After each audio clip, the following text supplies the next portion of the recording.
Welcome to Onward in the Faith, a resource for every area of your walk with Christ. My name is Ray Burns, and today I'd like to share with you my best piece of advice that I have for any Christian parent. Now, before we get to the advice itself, I want to quickly share where the advice actually came from, as I've been a dad myself and have had to kind of navigate these sometimes crazy and unpredictable waters of raising a kid, or in my case, 4 of them. And really, this question stems from me having to understand what is our goal as a parent. And why this matters is because how we answer that question is determined by what our worldview is. So the things that we see as important, the things that we see as true, is going to have an impact on what we view as our purpose with these little lives that God has given us. Now, if you sit there yourself and ask yourself, what is your goal as a parent? Some of you may not have an answer. And a lot of times that's because we have these kids and they just kind of exist with us. And there's days where, if we're all honest, it feels like our biggest goal as a parent is simply to survive for the next 5 hours until bedtime comes along. However, when we really think about our goal, then one thing we're going to realize is that what our goal is as parents is going to define the decisions that we make. Because whatever direction we're wanting to move in as a parent is what's going to set the course for how that looks in our lives and in our kids' lives. And so the reason that we really need to think about what our goal is because we know as followers of Christ that it was God who gave us our kids. They weren't accidents. They weren't mistakes. The sovereign God of the universe saw fit, for whatever reason, to put these kids into our care. And so we need to ask, why us? Why these kids? And as we consider that, ultimately we want to remember what we read in 1 Corinthians 10:31, which says, "Whether then you eat or drink or whatever you do, do all to the glory of God." So as we're figuring out our goal, we want to say, how am I going to take these lives God has given me and glorify Him with them? Not glorify myself, not just try to survive until they're out of the house, but how, day by day, do I glorify Him with them? And of course, God doesn't just leave us hanging. He gives us some guidance in His Word on what our goal is as parents. Now, one popular place that people will go to is Proverbs 22:6, which says, "Train up a child in the way he should go. Even when he is old, he will not depart from it." Now, often when we think of this verse, we think of it in terms of just salvation. And if you've ever had a mother whose child is grown and out of the house, sometimes this verse can actually be really heartbreaking because they had their kid in church. Their child professed salvation and belief in Christ and asking Him to save them from their sins. But yet they got to college or they got around certain friends and they just walked away. And they can feel like God has failed them because He promised if they put their kid in church, He wouldn't leave it. But really, if we think about kind of how the Proverbs work and that they give kind of bigger life advice and have a bigger picture in mind, then what we're going to really realize about this is that this isn't just a teach your kid good things and they'll stick with the good things. This is actually talking about the worldview that we create for our children. Whatever way we train them up in is the way that they're going to go. That's in good things, but also in bad and negative things. And so think about raising a kid like rolling a ball across a flat surface. Whatever direction you push that ball into is the direction that it's going to go. And so practically speaking, everything we teach our kids is sending them in a certain direction. So what we teach them about success and failure, about fear, God, their personal worth, their happiness, and their overall purpose in life, all of that is sending them in one certain direction in their life. And so while, yes, having them in church is important and having devotions and things like that are important, what this proverb is teaching us and what God wants us to see is not that just doing some good things is what we need to do, but that in every area of our child's life, what we teach them matters. It has an impact. It creates a small ripple that is going to have bigger implications as they grow older. And as a dad myself, I don't want to let us off the hook by saying, well, other people also have an impact on them and we can't control every area of their life. And no, we absolutely can't control our kids. We don't want to control our kids because a lot of times by controlling our kids, they don't learn how to go in a proper direction. They just learn how to obey rules. And we've all seen what happens when, someone we grew up with grows up knowing how to toe the line, obey the rules until there are no more rules and they just go completely off the rails.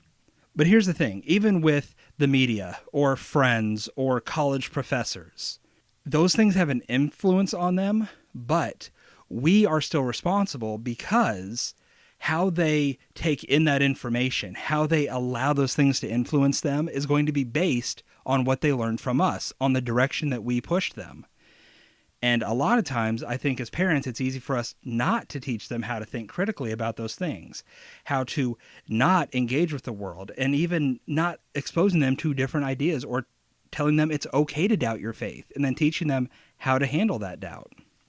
And so with that understanding in mind of our goal is to raise kids who glorify God, who are going to be pushed in a certain direction, my advice that I give any parent that I talk to who, they're a new parent and maybe wanting advice, or even parents who don't ask and I just want to share anyway, is this. Whatever you do with your kids, when you're setting rules, when you're having conversations with them, when you're sitting them down in front of a TV or telling them what they should or shouldn't watch, have this question at the very front of your mind at all times. And that question, my best piece of advice, is this. What sort of adult will this create? And that is a critical question because the heart of it gets at our goal, which is to realize that we are creating a child that's going in a certain direction. And the things that we do now is investing in the future version of themselves. And so the direction that they're going to go in their life, even when they're 2 or 3 right now, is going to be set by the things that we do. And it's going to have impact for years and decades. And so, as I said earlier, our goal as parents determines our decisions with them. And so when we're thinking about what is our most fundamental goal as kids, how do we live out this purpose of glorifying God and sending our kids off in the proper direction? Well, God gives this very important advice in Deuteronomy chapter 6, verses 5 through 7. So I'm going to read half of it and pause, and then we'll hit the other half. So you shall love the Lord your God with all your heart and with all your soul and with all your might. These words which I am commanding you today shall be on your heart. Now pause there. God is giving us a very specific command. He is calling us to holy living. He is calling us to love him. He is calling for us as adults to devote our entire lives to loving and serving the God of the universe. And then he follows it up with this command. You shall teach them diligently to your sons, and shall talk of them when you sit in your house, and when you walk by the way, and when you lie down, and when you rise up. That is a huge understanding of our role as parents. Because as we see here, when God is calling for Israel, he's telling them, hey, first of all, you need to be right with me. You need to walk the walk and talk the talk. You need to practice what you're preaching. But it's not enough just to be a follower of me and just hope your kids catch it. No. First, you need to be focused on me, and then you need to focus that on teaching your kids and being purposeful with what you do with them. Because he talks here about talking about God and training them when you sit and when you walk and when you lie down and when you rise up. Literally every moment of our day as parents is spent teaching them. Now, sometimes that might be very purposeful, where we might actually open up a Bible and talk. Sometimes it's just understanding that getting angry at them is teaching them something. Being patient with them is teaching them something. Asking them for forgiveness when we sin against them is teaching them the things of the Lord. And so as parents, when we understand what Deuteronomy is talking about here, we realize that our goal isn't to just survive another day. It's not to be our kids' friends. Really, our goal as parents isn't even to make them happy. Instead, our goal as parents, as those who love and serve Jesus Christ and want to glorify him most of all, is to train our children to know and understand the things of God so that they can serve Christ well.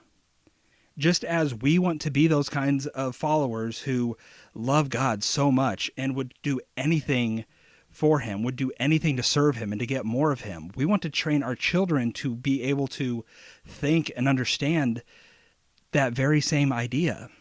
And so when we're talking about setting them up to be genuine followers of Christ, I think it's important to talk about what that doesn't mean. That doesn't mean taking them to church or hoping that the youth pastor teaches them for the hour or two that he has them every week. It's not about making them have faith. In other words, it's not about us as a parent being their Holy Spirit and convicting them and telling them to get saved. Instead, what it's about is teaching our kids why we believe what we believe so that they can understand why there's value in them believing it as well. Because as parents, we kind of set that pace for their own faith and understanding. And so if we aren't loving God with all our heart and mind, we can't set them on a path to do that same thing. And so back in that Deuteronomy passage again, they're going to catch what they see in us. They're going to grow by what things we genuinely care about. Because as parents, we can say that we love God. We can tell them that church is important and that the Bible is important. But they're going to see day by day and moment by moment what our actions are actually showing about our beliefs and about our passions and about the things that we care about. And so when we realize that and take it seriously, we realize that every moment of our lives as a parent is an opportunity to teach them something. Because everything we do is sending them in one direction or another.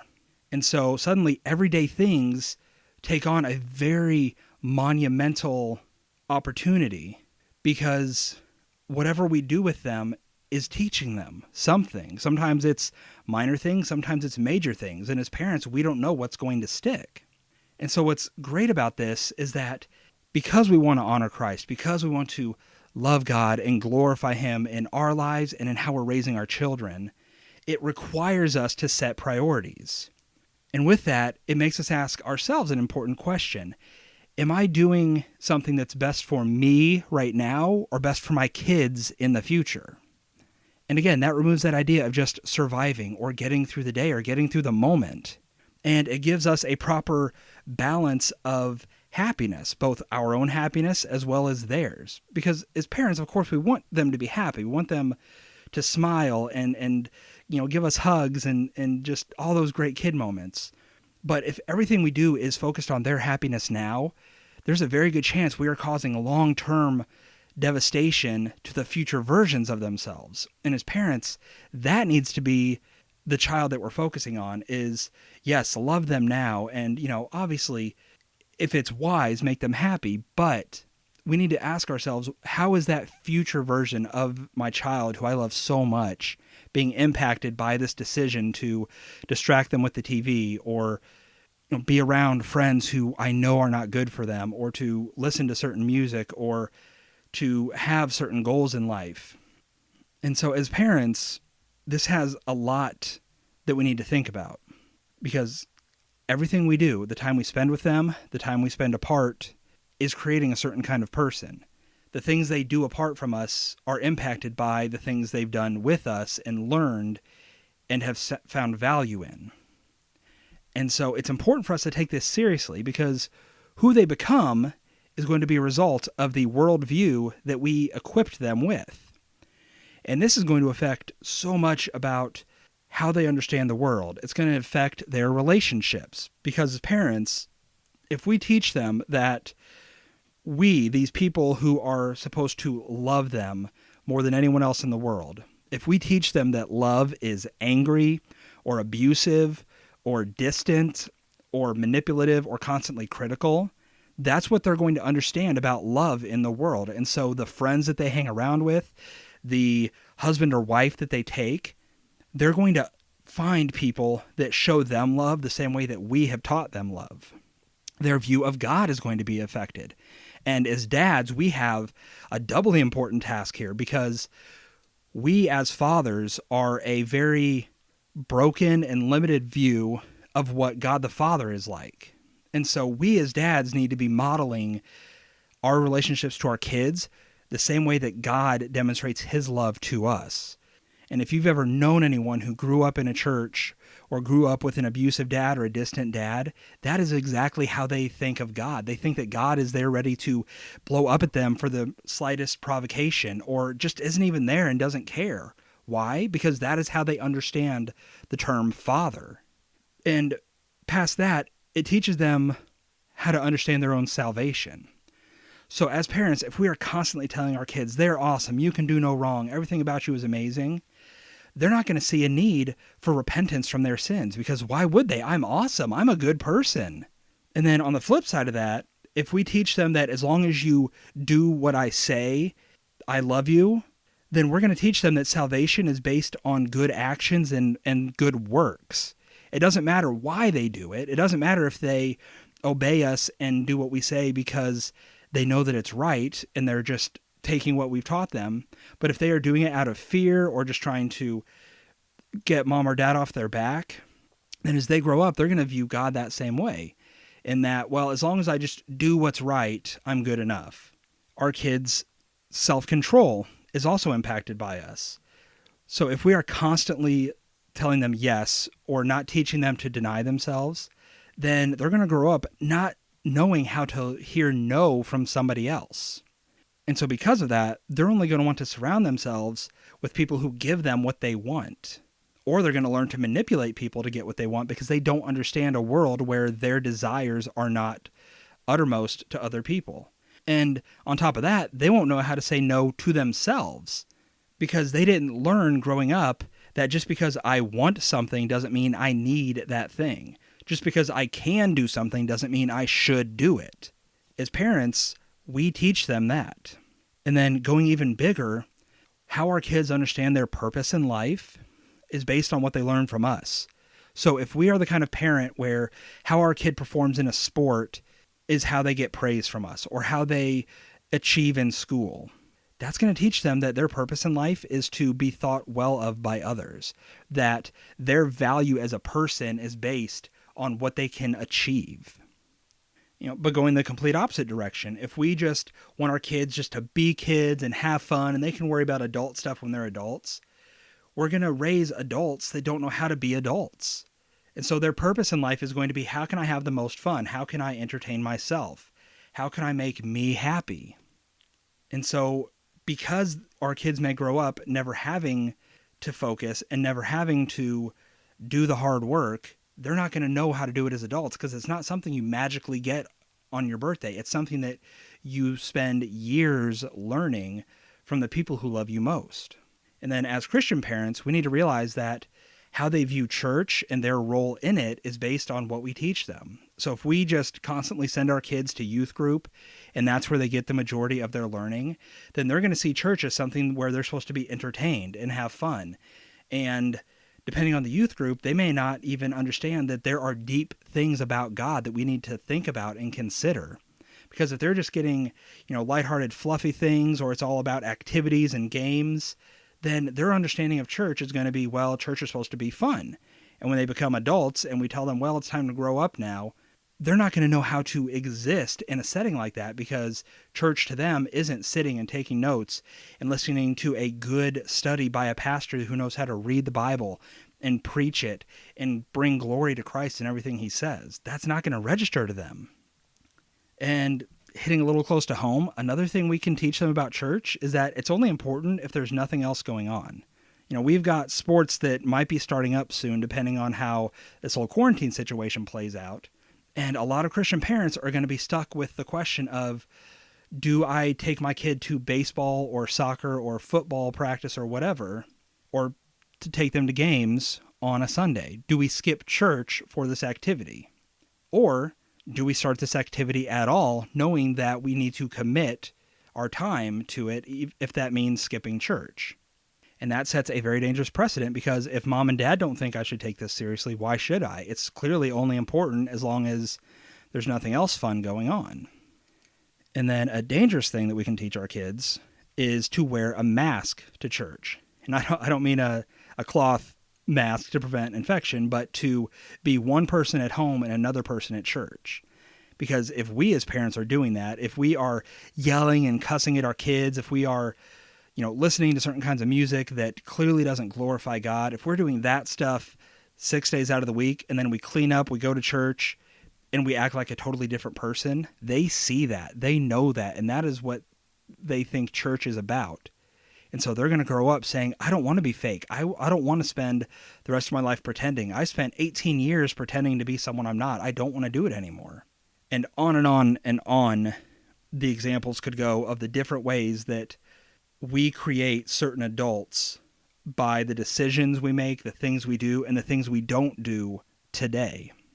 And before I wrap this up, I want to give some very specific examples from my own life, because this can be a thing. It can seem overwhelming, and it can be hard even to try to think through it and piece through it, because, man, thinking about every conversation and what adult that creates, thinking about every behavior my kid has and how that's turning them into a certain kind of person, that's overwhelming. It's a lot.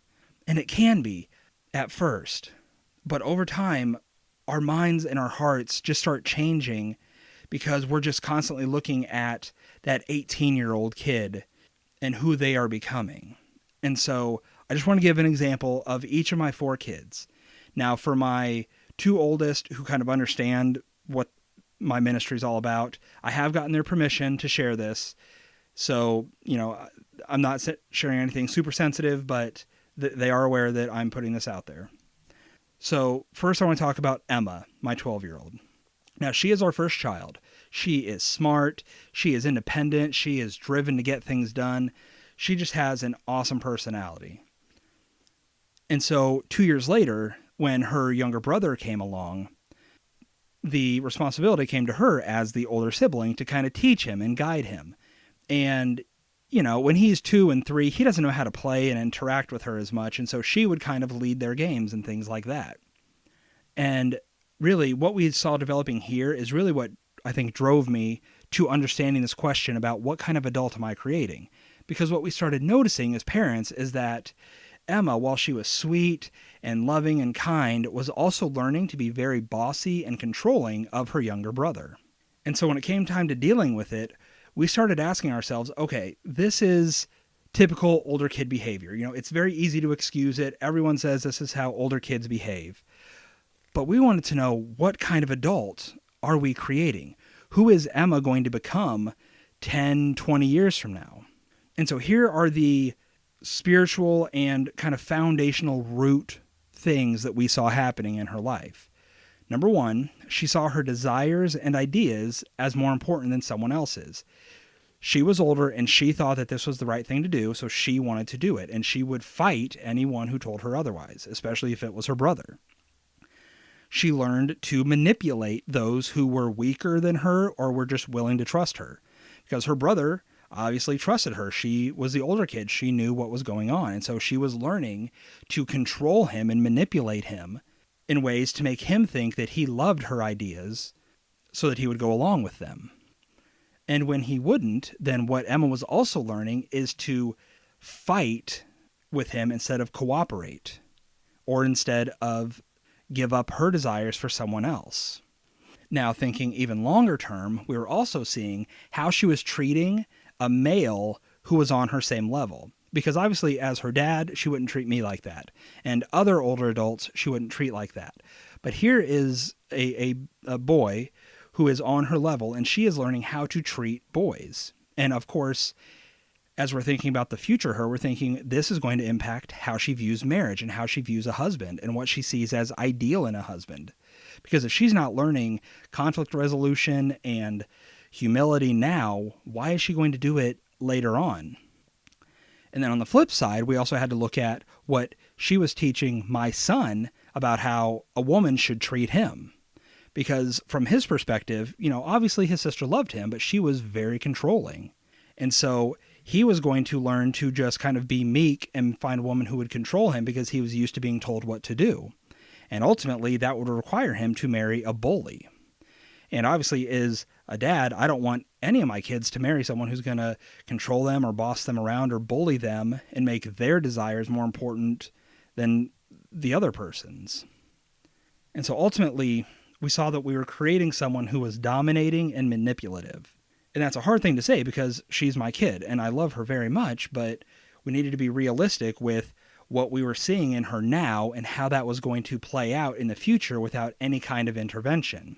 And so in order to combat that, in order to correct the course and to set her in the direction we wanted her to go, we had to take some steps. We had to deal with her pride and teach her humility. And above all, teach her why humility was a good thing. Not just so she wouldn't get in trouble, but what God says about humility, what God says about our pride. And as she's gotten older, we've been able to dig deeper and deeper into that to where she has a much more thorough understanding of humility at the age of 12 than she did at the age of 5. We also had to teach her how to communicate. And instead of saying, this is what I want and you need to give it to me, and if you won't, I'm going to yell, we had to teach her how to actually talk through things, reason through things with someone else, and come to an understanding.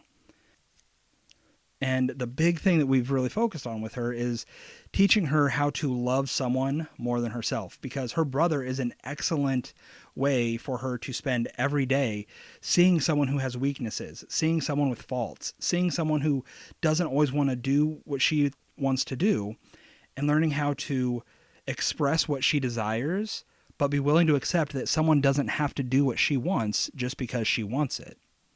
And so as a mom and dad, that is how my wife and I have been kind of dealing with that situation and making sure that the adult we are creating is going to be a blessing to the world and is going to be a good wife and a good mother and someone who's able to be humble and loving and not manipulative.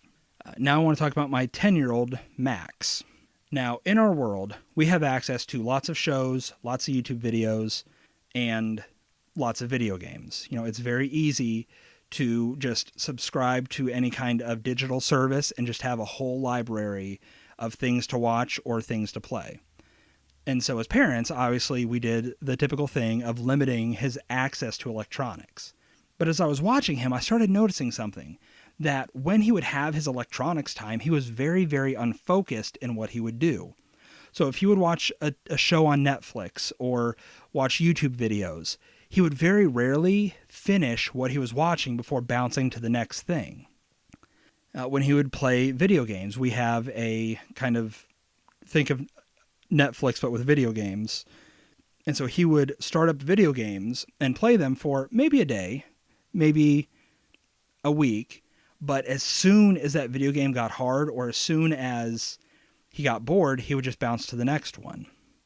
And he would do that several times throughout the week, I noticed, as he would have 3, 4, or 5 different video games going at any one time, and he would only spend small amounts of time with each one. And eventually, he had just really dozens of games on his phone or on our Xbox where they would just sit unfinished, and he would make no progress in them. And so when I started noticing that, I had to ask myself, what sort of adult will this create? And I realized that my son was not learning how to push through difficulty. If a game would get hard or a game would get kind of hit a boring time, he would just give up on it instead of pushing through.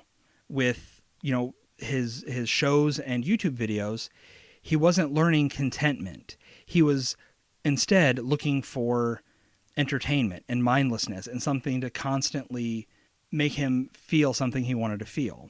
And ultimately, I think that was leading to idolatry because he was constantly looking for satisfaction.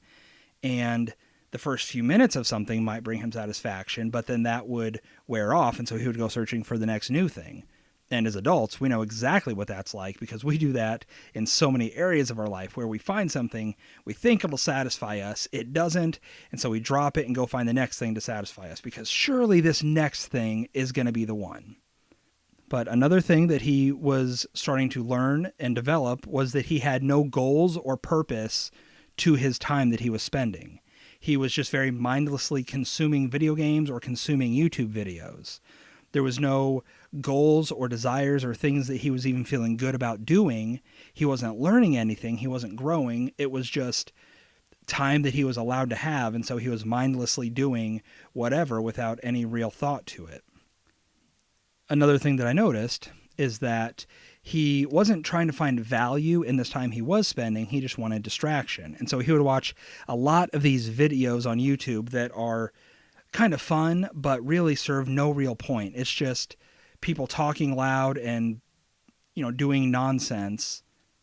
And he wasn't learning, he wasn't growing, he wasn't being equipped to do things himself. He was just mindlessly watching other people live their own lives instead of him living it for himself, instead of him finding something to take away from these videos. And so ultimately, what I saw is that my son was just learning to be a consumer, just to constantly take things in with no real thought or regard for what he was doing. And he wasn't even learning to value it or grow from it or to push through when things got difficult. He wanted distraction and entertainment, and if something wouldn't give it to him, he would abandon it instead of finding contentment in something. And so what we did is we had to set some boundaries to help him focus, to choose things that he cared about, and to value the time that he spent on them.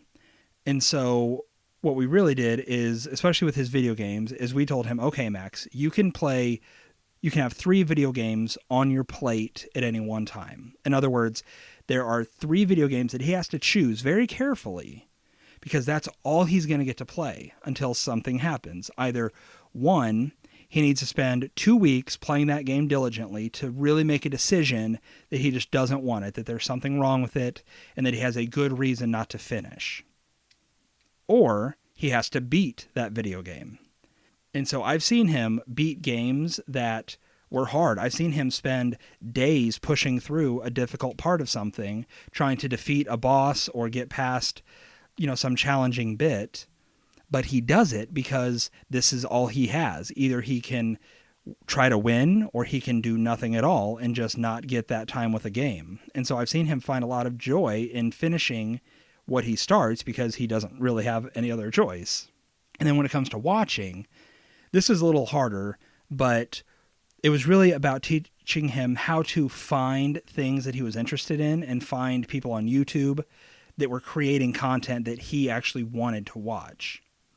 And then really the best thing we could set up there is that he just has to finish videos that he starts. And so if he starts a 15-minute video of just someone doing nonsense, he's kind of just stuck watching that. Unless, we have a talk and he gets the green light not to finish it.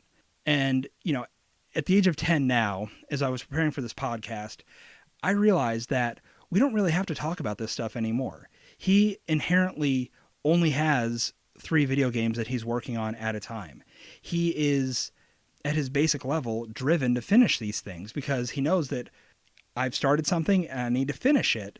And when I finish it, I can go do something else. But he knows that he has to finish. And with the stuff that he watches on YouTube, some of it is 10-year-old stuff, and I don't care for it, but he has a purpose and reason for watching it.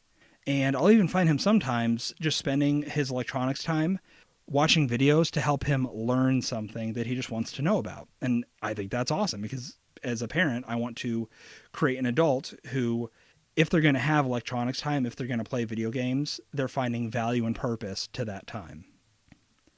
Now I want to talk about Juliana, who at the time of this recording is about 3.5. So Juliana loves her people, and especially Daddy. She is a daddy's girl. Oh my goodness. I love it. Emma growing up, she was snuggly and all that, but like I said, she was kind of independent. But Juliana is just magnetically attracted to my lap. If my lap is open, even if my lap isn't open, she wants to be sitting with me or next to me. She always wants to be hanging out with Dad. She wants to read books. She wants to play games. She just wants to talk. She wants me to sit and watch her little 3-year-old shows that drive me crazy. She just wants to be present with me. And as a dad, I love it. And kind of because of that, it took me a little longer to ask a question about what kind of adult I was creating. Because while that seems awesome, what parent doesn't want to snuggle their child? I started realizing that while it was a good thing that she wanted to spend time with Dad, she did not know how to do something apart from someone else. She did not want to be alone in anything that she did. She wouldn't even want to sit on the floor in front of someone and play for a period of time because she was just unequipped to do something on her own. Because with my 2 oldest kids, that just came naturally to them. And so we didn't realize that she hadn't learned that skill. And so we started having to ask ourselves, okay, what kind of adult is this creating if we have a 2-year-old who throws a fit if she can't be with someone and doesn't get the time that she wants whenever she wants it? And so this whole snuggling thing and her loving her people and always wanting to be by someone was a very good thing, but it had the potential to go bad. And so as her dad, with me being the one that she was drawn to the most, I needed to see the good in the adult I was creating here, because it gave me an opportunity to model what love looks like to her. So she could see that love is gentle and that love shows concern for her and love has affection and that love involves telling that person regularly, I love you. I also wanted to teach her that when she needs dad, I'm there. I'm open to her. I'm available to her. And especially if she needs me, I'm going to be there as quick as I can.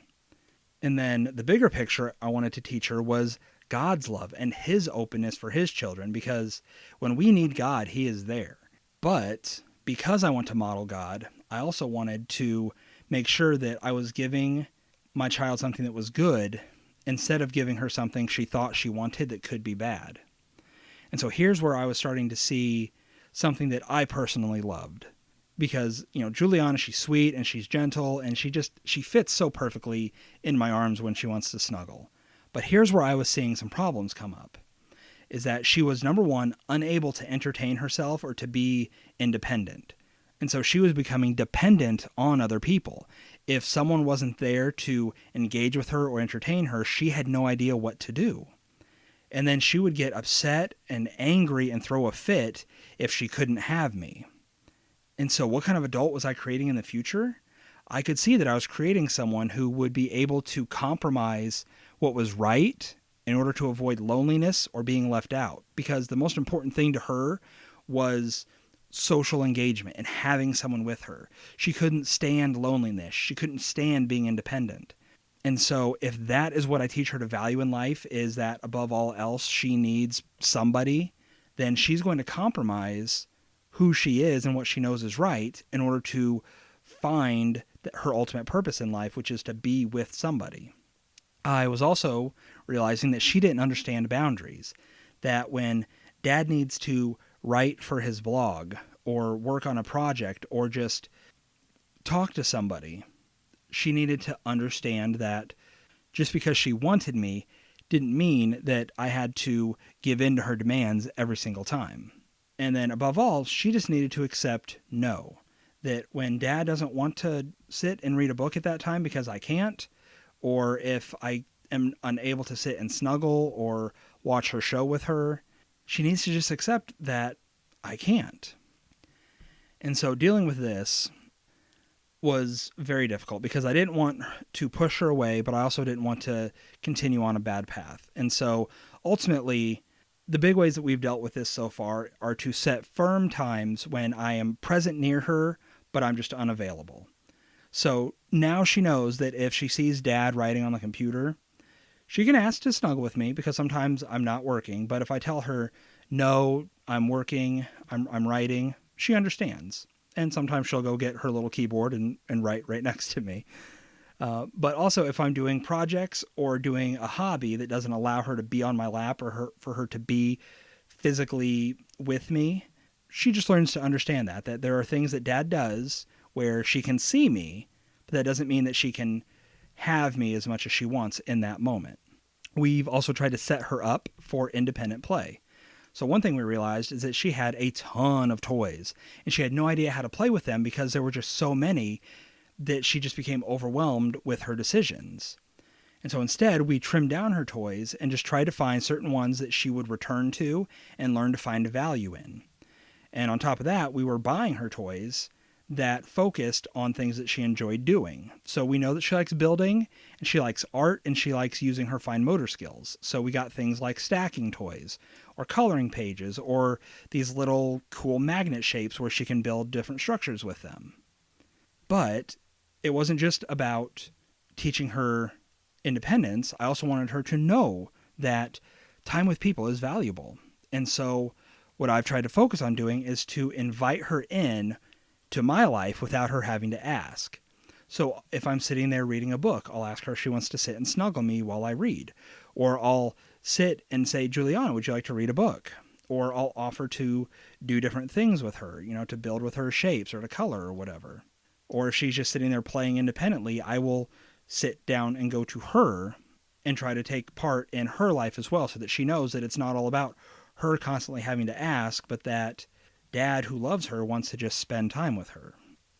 And so with that, we've tried to create kind of a balanced adult of someone who loves people and enjoys spending time with people, because that's a good thing. But that doesn't become an ultimate thing. It doesn't become something where she is willing to sin if she can't have someone, or she is willing to sin in order to get someone. And then finally, really quick, I'll talk about Adelina, my 1.5-year-old. Now, she was a typical baby and a typical toddler, which meant she fell over a lot. And when she wasn't falling over, she was hitting her head on something. That's just babies for you. And so, as a typical kid, as soon as something would happen, as soon as she would stumble or fall or get surprised, she would cry.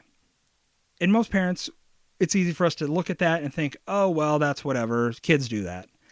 But here's what we know as parents, especially with her being our fourth one. Here's what we saw happening, is she would assume she needed to cry simply because something negative happened. So she was scared, she bonked herself, something wouldn't work right, and she would just break into tears because she was facing adversity, and that's how she reacted. She wouldn't stop to examine herself. She wouldn't think about the situation or think about the fact that, hey, something just touched my head. Does this actually hurt, or is this just a thing that happened in my life where, I nudged up against a table or something, but I didn't actually injure myself? And then as parents, of course, we all know what it's like to watch a child think they should cry, and so they do. So she would get hurt or she would stumble and just assume that, oh, well, this happened because I fell, I need to cry. And so what sort of adult was this creating? Well, number one, she was learning to fear pain and to fear adversity and to fear difficulty, because as soon as something unideal would happen, she would freak out. She would cry. She was also learning to just react without thinking about a situation. And as parents, we want our kids to think through things. We don't want them to be driven by emotion or driven by impulse, but instead to stop, pause, and think. Am I injured? Is this a bad thing? Do I need help? And then, unfortunately, of course, she was learning that, well, if I cry, people pay attention to me and they come get me. And so we were just really creating an adult who was just going to be a big baby. And so our solution is something that sounds monstrous, but has actually been huge in all four of our kids' lives. And that is that, let's say right now I'm watching her or I'm talking to my wife, and we realize that she is walking and stumbles over a dog toy and falls to the ground. As soon as we see that, we will say something like, "Whoa, you fell down." And when she hears that, she hears comfort and joy and happiness in our voice. And so even though her first reaction may be, "Oh no, I'm scared, I fell, something negative happened," we are breaking that kind of thought process in her mind. And she is saying, well, mom and dad are being positive about this. Is this really that bad? And so what that now allows us as parents to do is we can see when something is actually wrong. Because if she falls and we can tell it's bad, yeah, we're there. We don't try to break through anything. But also when there's those moments where, did this really hurt her? Like she's standing under a table and starts walking and hits her head. Did this really hurt her? Is this something where we need to go and deal with it? And by reacting in that way, by being positive, by immediately being reassuring and not saying, "Oh no, are you okay?" but instead having reassurance and calmness in our voices, it has taught her to pause and think, is this actually a problem, or do I just keep going? And so a lot of times she's very fine and she just goes on about her merry way because she fell down, she bonked her head, whatever, it happens, and she keeps it going. And so to really wrap all this up and to just conclude kind of a big topic, I want to say that, parenthood doesn't have a set rule to it. So I gave some examples of my family. I gave some examples of ways that this impacts kids. But what works for me isn't going to work for other families. We have different backgrounds, we have different kids, we have different opportunities to teach things. And so this isn't just a hard and fast, here's what you got to do. But what I hope that I've equipped you with is to realize that our call from God is clear. We as parents, whatever our kids are like, whatever our family situation is like, we're called to train and equip our children. We are called to glorify God by creating adults who know how to serve Him, who know why they believe what they believe, who know how to live holy lives that glorify God, to where even if they walk away from the faith, even if they grow up and they leave, they still grew up knowing how to think things. They knew why mom and dad believed the Bible. They knew why they did church. They understood all these things about the faith that, for some reason, they've chosen to walk away from. And while that's got to be a heartbreaking reality, we aren't their Holy Spirit. We aren't their salvation. We can't force them to be Christians any more than we could force ourselves to be Christians. You know, serving God, being a follower of Jesus Christ, isn't just a thing that someone talks you into. It purely comes from the conviction of the Holy Spirit when we realize our sin, realize our inability to do good, when we see that we cannot please God because we are His enemies in everything we do. And it's the Holy Spirit that makes us realize that, man, I can't do this, but Christ did. He died on the cross, took the punishment for my sin. And that's why we call out to Him. That's why we ask Him to save us. But we can't just do that for our kids. All we can do is set the pace for them, to teach them why this is worth believing, why they need Jesus Christ. But it may be that it's God's will that ultimately they walk away, that they remain His enemy. And as parents, that's not failure on our part because we are imperfect. But what we can do now is try to equip them. Even if the kids aren't in our home, we can still equip them and grow them and help them understand a worldview simply by talking to them, by explaining certain things about us knowing why we do things and why we believe things, and just explaining it to them.